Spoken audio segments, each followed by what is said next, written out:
Alors, mon propos ce midi, en fait, c'est le fruit d'une réflexion que je mène depuis quelques années sur les questions d'innovation religieuse. Évidemment, je ne fais pas ça tout seul. Je collabore avec Alain, avec Henri Couture, avec entre autres avec Frédéric, les différents intervenants, les différents stagiaires qui ont séjourné au Croire dans les dernières années. Mais c'est une réflexion qui a, entre autres, débouché sur 3 petits documents qui sont disponibles sur le site web du Croire et que je vous invite à les consulter. Je vous les présente rapidement. J'ai éteint mon ordinateur, finalement, c'était peut-être pas pertinent. Là. Je vous invite à aller vous-même les consulter. Le premier document s'intitule « Quelques pistes de réflexion concernant l'adhésion à un groupe religieux ou spirituel ».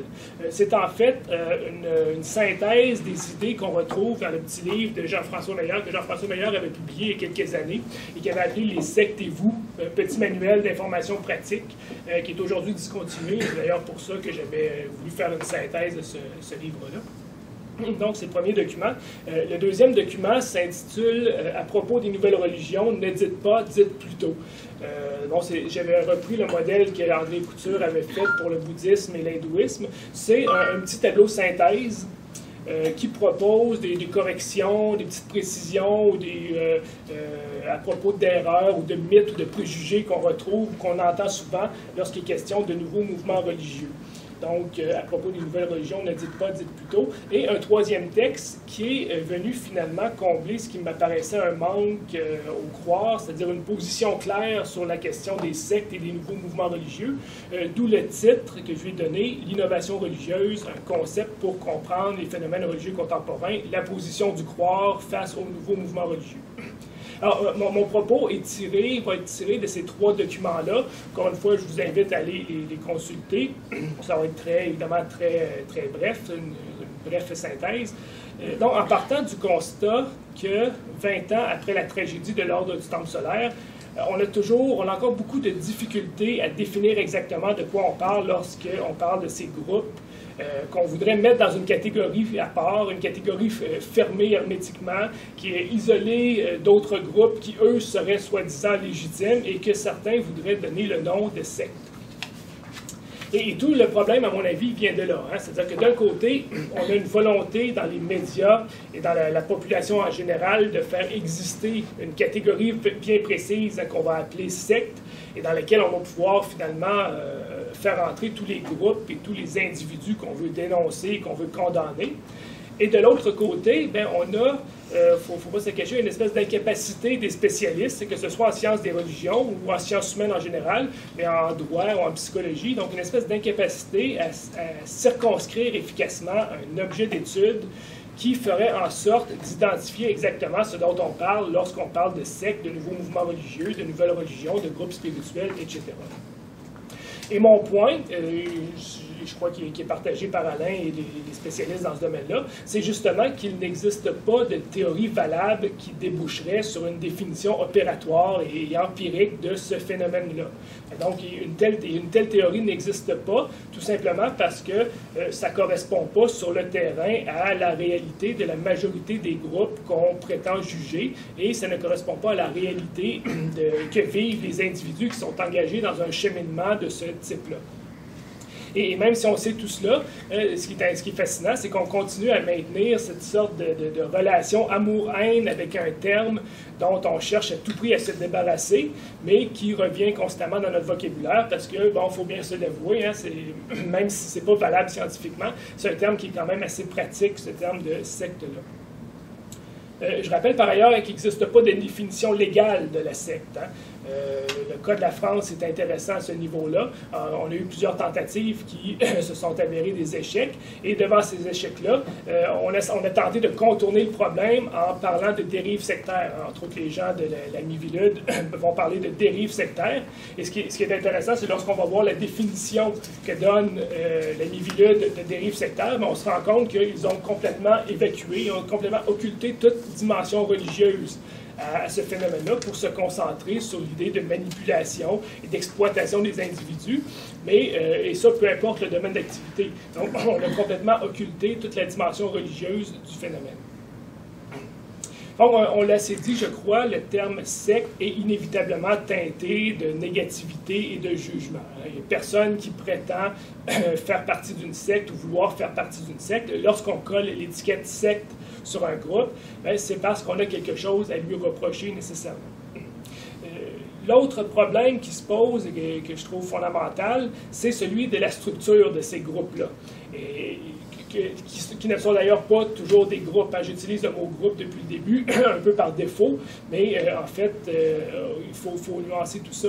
Et ici aussi, on se rend compte que lorsqu'on essaie d'identifier les sectes par une structure particulière, ce n'est pas non plus valable pour bien circonscrire le phénomène. On connaît l'image classique, on dit souvent que la secte, c'est un groupe très fermé, très hiérarchisé, avec à sa tête un gourou, un maître spirituel qui opère une certaine emprise sur des disciples dont toute la vie tournerait autour de ce groupe-là et autour des enseignements du groupe, ce qui ferait en sorte que le groupe serait tenté de se couper du reste de la société ou du reste du monde.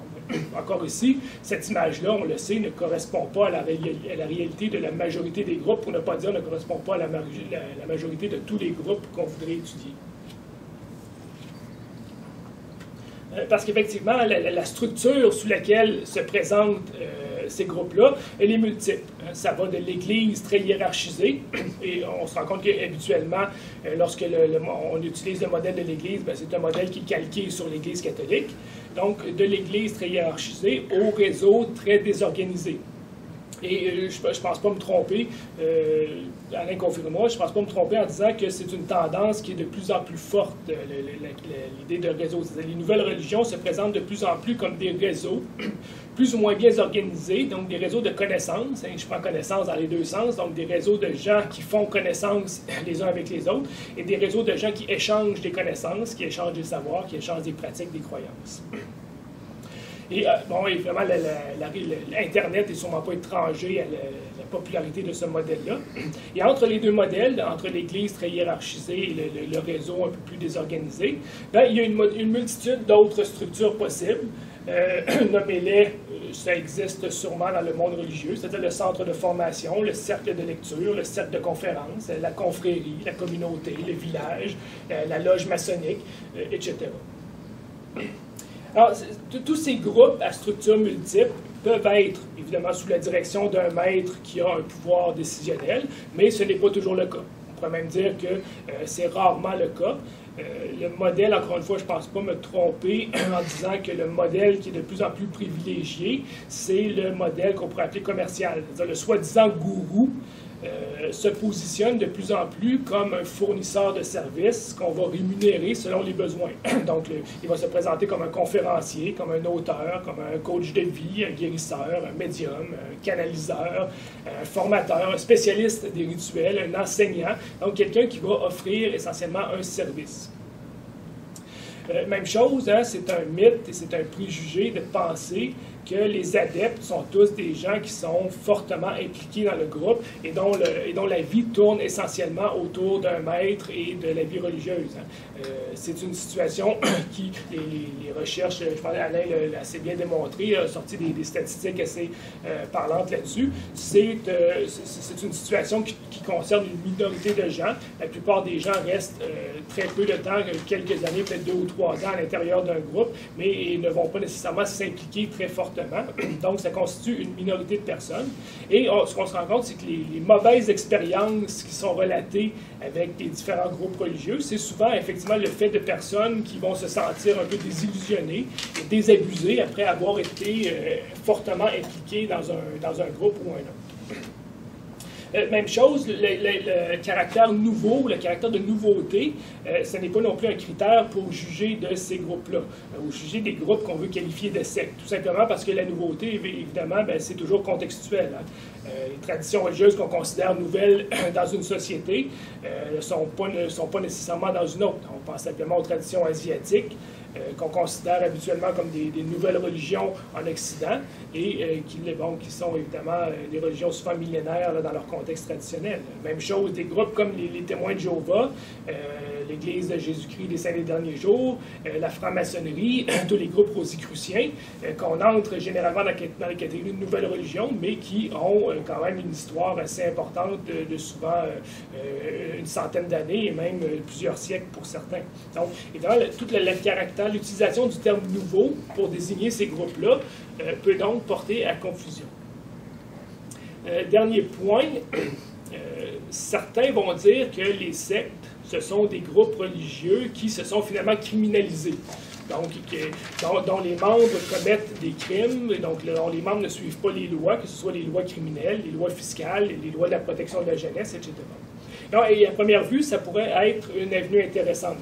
Donc, de dire que les groupes dont les membres ne suivent pas, commettent des crimes ou ne suivent pas les règles de la société, on les met dans la catégorie de secte. Mais encore là, il faut remettre ça dans un contexte. Les lois au Canada, et c'est la même chose dans la plupart des pays occidentaux, les lois légifèrent d'abord sur les comportements des individus, peu importe la situation, donc, et peu importe les convictions personnelles des individus. Donc, le religieux n'est jamais un critère pour discriminer un groupe par rapport à un autre sur la base de la législation. D'ailleurs, je vous rappelle, au Canada, sauf quelques exceptions, on ne légifère pas sur le religieux en tant que tel. Donc, on légifère sur les comportements des individus, peu importe le contexte. Qu'est-ce qui nous reste? Bon, effectivement, il ne reste pas grand-chose. Je répète mon point de départ, ce sera ma conclusion. Il n'y a pas de théorie valable pour identifier, pour catégoriser, pour discriminer, du moins selon moi, ou pour isoler de manière empirique, neutre et objective un groupe par rapport à un autre, c'est-à-dire une théorie qui permettrait de dire tel groupe est légitime et donc ça entre dans la catégorie religion, tel autre est illégitime, ça entre dans la catégorie de secte, tel autre, on la met dans la catégorie de spiritualité.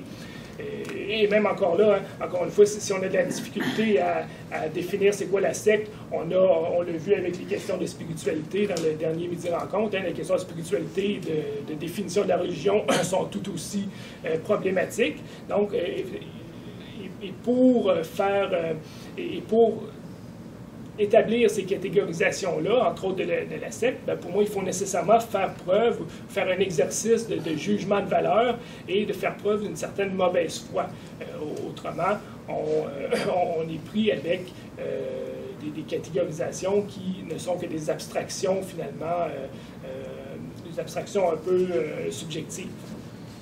Donc, il faut, selon moi, se sortir tout simplement de ce schème de pensée-là. Il faut se sortir de l'idée qu'on peut forcer des catégories, qu'on peut imposer des modèles théoriques aux réalités religieuses. Donc, plutôt que de parler de nouvelle religion ou de secte, il me paraît beaucoup plus adéquat, et je pense encore une fois que c'est une position qui est partagée par la plupart des spécialistes dans ce domaine-là, il me paraît plus adéquat de parler d'une situation de pluralisme religieux, une situation où vont cohabiter au sein de la société une pluralité de formes religieuses, de groupes, de croyances, de pratiques.